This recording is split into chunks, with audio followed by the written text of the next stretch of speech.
રાજ કી જય।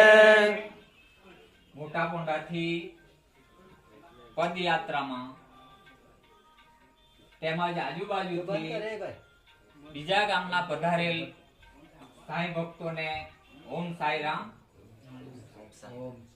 આપણે ભાવથી બાબાની પાલખી લઈ અને શેરડી પદયાત્રા નીકળ્યા છે ત્યારે પદયાત્રાની અનોખી મહિમા છે।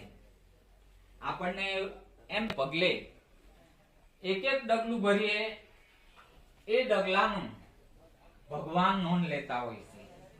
એટલે આમ તો આપણે જોઈએ કે પૈસા ખર્ચીને તો કોઈ પણ માણસ બાબાના દર્શન કરી આવે, પણ પદયાત્રાનું અનોખું મહત્વ છે।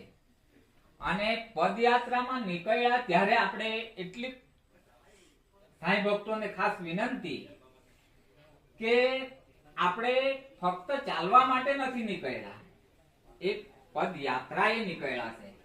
ચાલવા માટે તેમ આપણે કઈ દાખલા તરીકે હળની પાછળ આપણે ચાલીએ કે કોઈ બીજા કારણસર આપણે ચાલીએ તો એ પણ ચાલ્યા જ કરીએ, પણ પદયાત્રાનું અનોખું મહત્વ છે।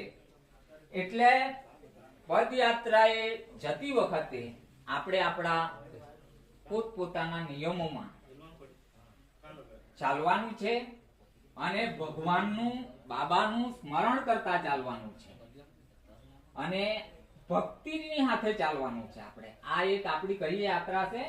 ભક્તિ યાત્રા।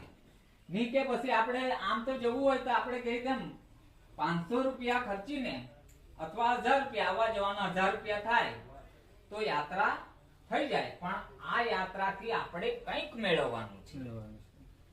આપણી ભક્તિ પાકી થવી જોઈએ, આપણા સદવિચારો આપણામાં, અમારા અનુભવ કહીએ તો અમે પણ જે કંઈક છે આજે દાખલા તરીકે દારૂ, માંસ, મચ્છી બધું જ ખાતા હતા અમે, પણ એક પદયાત્રા એવી મળી અમને કે એનાથી ધીરે ધીરે ધીરે ધીરે બધું જ છૂટી ગયું। ક્યારે છૂટી ગયું અમને ખબર નહીં પડી।